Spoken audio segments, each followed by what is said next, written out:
thousands gathered here. And by the way, they have two stoves inside the Sistine Chapel, one to burn the ballots after the votes. The other, they burn chemicals to produce that white or black smoke. They want to make sure people watching can discern the difference because there has been confusion in the past. Again, the white smoke signals a new pope and will be here until we see it. In the meantime, the other news tonight, and to a stunning accident, the second one in just days on a U.S. aircraft carrier, a $70 million American fighter jet has plunged into the Red Sea while trying to land on the USS Harry Truman aircraft carrier. The pilots rescued from the water, and it comes just days after another fighter jet fell from that same carrier, sinking into the sea. Here's Martha Raddatz. Tonight, in a seemingly unprecedented series of mishaps on a U.S. aircraft carrier, another $70 million fighter jet plunging into the Red Sea, the fourth major incident in just months.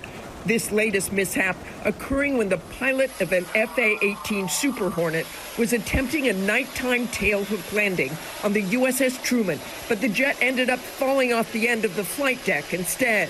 Both pilots ejecting, a rescue helicopter pulling them out of the water with only minor injuries. Just 8 days ago, another F-18 fell off the Truman as the jet was being towed. A third F-18 from the Truman was accidentally shot down by one of the other U.S. warships in the carrier strike group near the beginning of the deployment.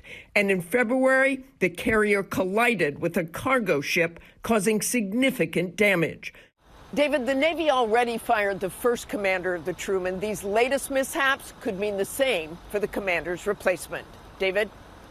Martha Raddatz with us tonight. Martha, thank you. Now to the verdict late today in a case that sparked nationwide protests back in the U.S. 3 former Memphis police officers charged in state court in the beating death of Tyre Nichols after he ran away from a traffic stop. They have been found not guilty. Let's get right to Chief Justice correspondent Pierre Thomas with us tonight. Pierre? David, those 3 former officers still face sentencing on those federal civil rights convictions tied to the death of Tyre Nichols. But today, that state jury believed the defense argument that those officers specifically did not deliver the kinds of blows that would have killed Nichols, whose beating was caught on their police body cameras. It was a beating so vicious that some compared it to the brutality cases of Rodney King and George Floyd. Today, those former officers relieved, seen here embracing in court. But tonight, the Nichols family is devastated.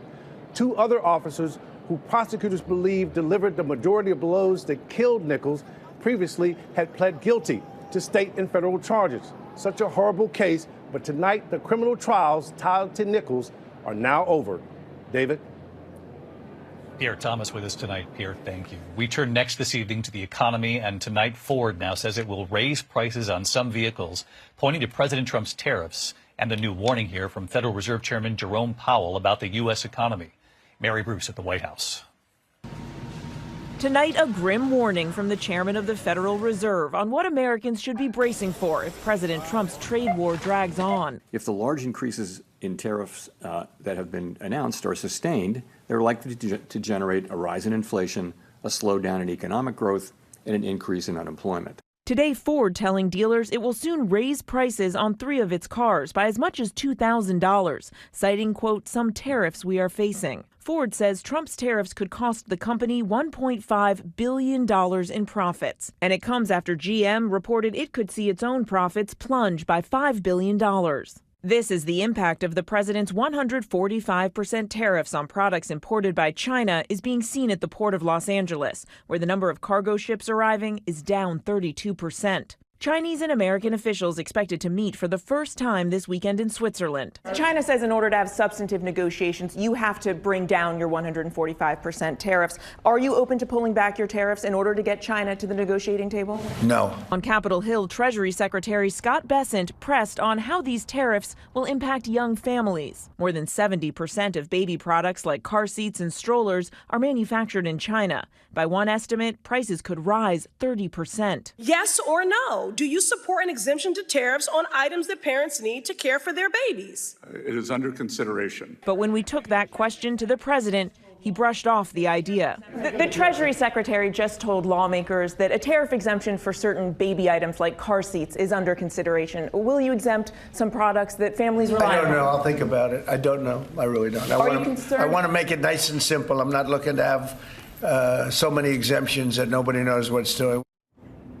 And again, David, that stern warning tonight from the Fed chair. But there's also other news here to report. President Trump tonight withdrawing his pick for Surgeon General, Dr. Jeanette Nesheiwat, on the eve of her confirmation hearing amid pushback from far-right activists like Laura Loomer, who criticized her for being pro-vaccine. Instead, the president is nominating Dr. Casey Means. She's a holistic medicine specialist with ties close to Health Secretary Robert Kennedy Jr. David. Mary Bruce at the White House tonight. Mary, thank you. Next tonight to the alarming crash in front of actor Jennifer Aniston's home. Tonight, the suspect has now been charged with stalking. Here's Trevor Ault.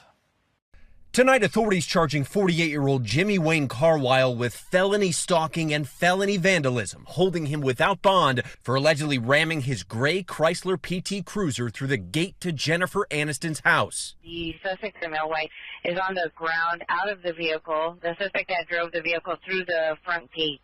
Police in Los Angeles swarming the home of one of the biggest celebrities in the world. The gate is possibly bent when we come around.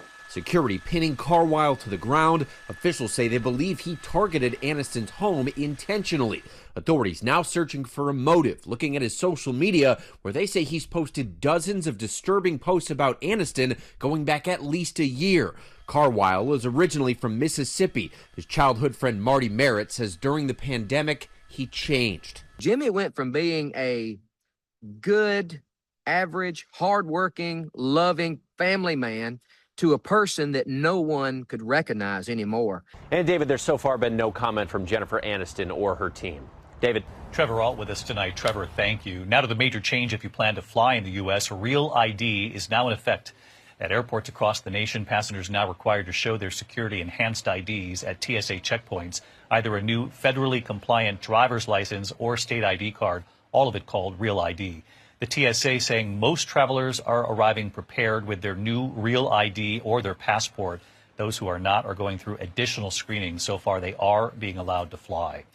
When we come back here tonight, the horrific alligator attack, a husband and wife canoeing, the alligator knocking them out of that canoe into the water, the husband trying to save his wife.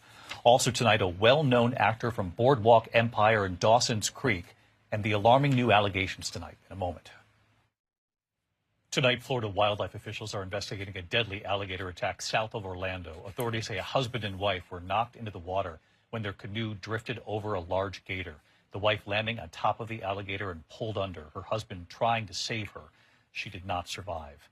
Tonight, actor Michael Pitt is facing charges for alleged sexual abuse in New York City, best known for his roles in Boardwalk Empire and Dawson's Creek. He's accused of sex abuse, assault, and strangulation stemming from alleged incidents in 2020 and 2021. His attorney says Pitt and the alleged victim were in a consensual relationship. Pitt has pleaded not guilty. When we come back here tonight, we're tracking major storms, 10 inches of rain in some places, and then the heavy rain headed to the northeast in a moment. To the index now. Tonight, we're tracking a flash flood threat across multiple states, a flood watch in effect from eastern Texas all the way to Mississippi, New Orleans at a significant risk. Up to 10 inches of rain from Louisiana to Florida to the Carolinas right into next week. Also heavy rain in parts of the Northeast tomorrow and Friday. For the first time in 15 years, Disney is developing a new global theme park. It will be Disney's 7th park, this time located in Abu Dhabi, the first Disney park in the Middle East. CEO Bob Iger tonight calling it the most technologically advanced theme park that we've ever built. Disney, of course, is the parent company of ABC. When we come back here tonight, what we saw right behind us here today, and then what we heard right here in St. Peter's Square. Before we go tonight, for all of the beauty and splendor here in the ancient city of Rome, the eyes of the world were instead trained on something else today, the makeshift chimney installed above the Sistine Chapel. High up above St. Peter's Square here today, we saw the black smoke pouring from the chimney of the Sistine Chapel. The first vote, the first signal, the Cardinals did not reach a two-thirds majority to select a new pope. Not since the year 1503 have they chosen a pope on the first vote. Tens of thousands filled the square anyway today, witnessing this first step. The applause is thunderous. We'll be back on the air. First sign of smoke tomorrow from the chapel, white or black. I'm David Muir. I'll see you then. Good night. Thank you for making World News Tonight with David Muir, America's most watched newscast.